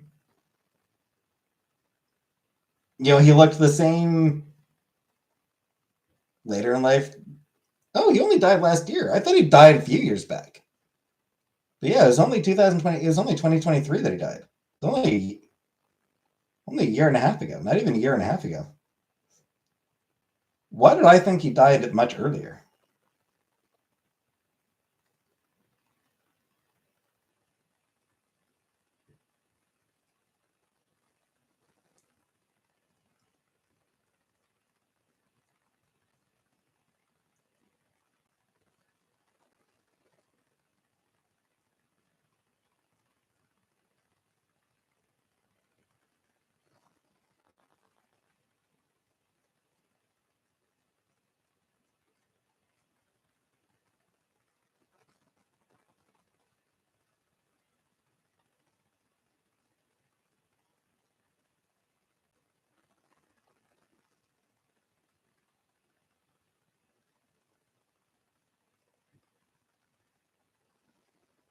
We share the same birthday. Netflix put out a movie in 2016. He was Big Holiday, and he's casting it. Doesn't look wrinkly or crooked at all. Yeah, I mean, he just looks the same. He just always looked the same.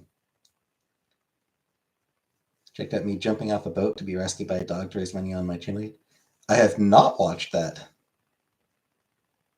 That seems like a dangerous idea. That seems like one of those things that, like, not a great idea if you can't swim.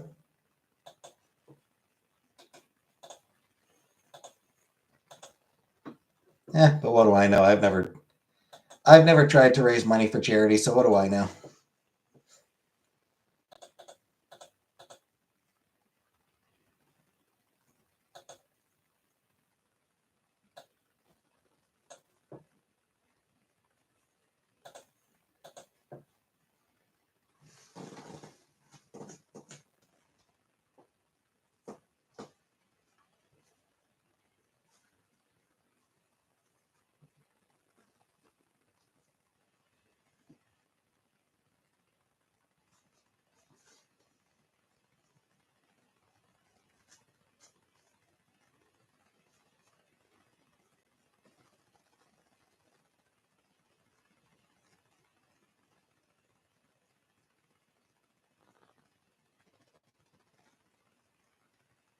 Is the dog being trained specifically for this? I would hope so.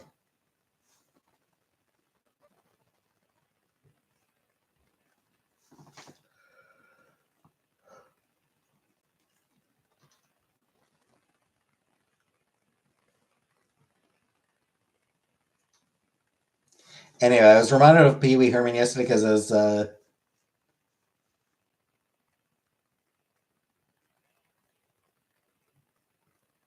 I wanted to see if anyone on YouTube had done any reactions to any of the DJ Cummerbund mashups, and saw someone doing reaction to his cover to his mashup. My hips aren't all right,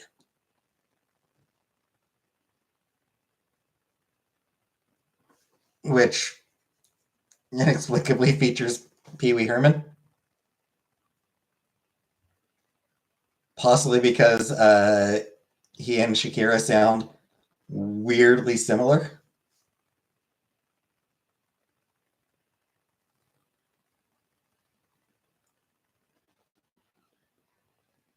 I'm still alive.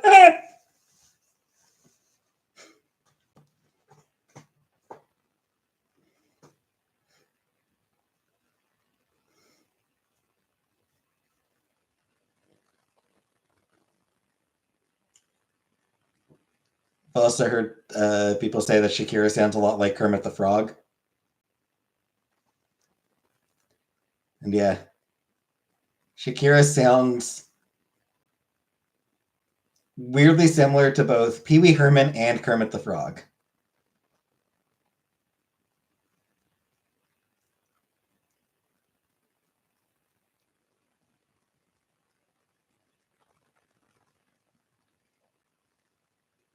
Which, like, that's not even a criticism.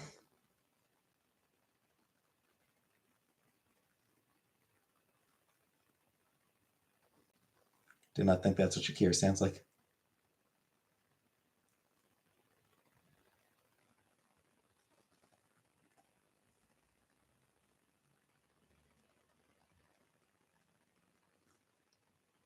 Say any tongue twister if you're tracing your Shakira voice.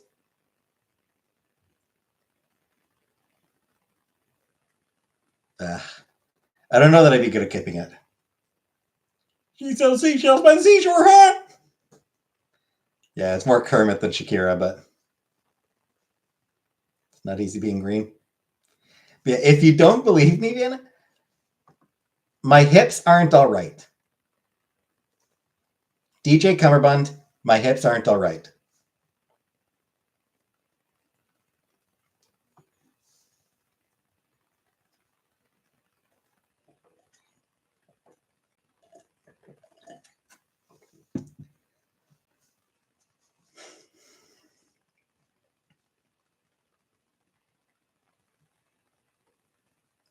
Which is it's a phenomenal mashup on its own merits. It genuinely actually works just on its own merits. It's genuinely a good mashup. It works weirdly well. My hips don't lie, and the kids aren't all right. It sounds so good. It works so well together. And then, yeah, and then Pee Wee Herman thrown in just to make it hilarious. Also throws in some Wyclef Jean. And obviously a Macho Man. Ooh, yeah! Because every one of his mashups, all of DJ Cumberbund's mashups, throw in, ooh, yeah! At some point.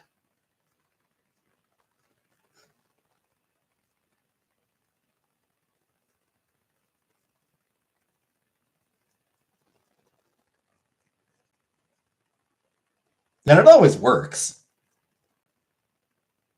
Macho Man.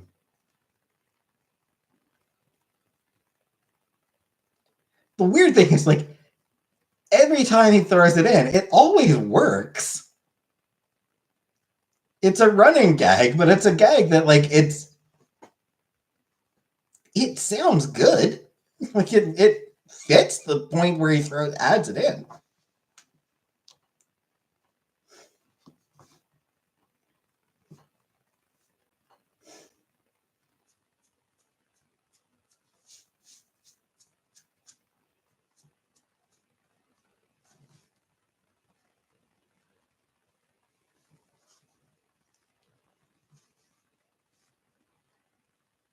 But man, he is so good. His mashups are just so fucking good.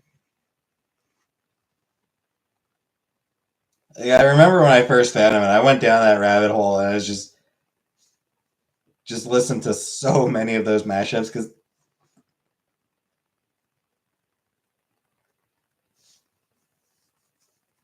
there's a lot that work better than they have any fucking right to. Play That Funky Music, Rammstein.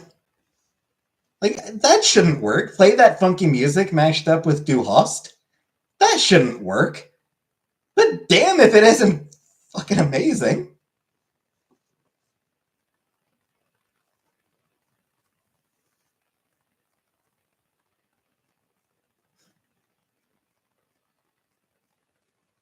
I Want to Rock and Roll Until a Reasonable Hour. Kiss mashed up with Lionel Richie. Sounds like a fucking jingle. That's the wildest thing. I definitely recommend I Want to Rock and Roll Until a Reasonable Hour. It sounds like a goddamn jingle, commercial jingle.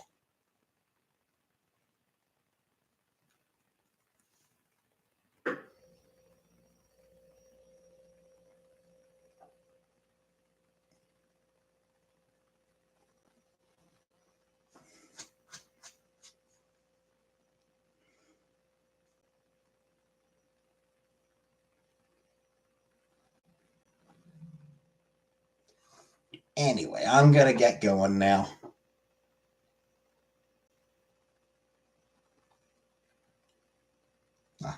Well, good night, Killface, and goodbye, everyone. I'll be back tomorrow.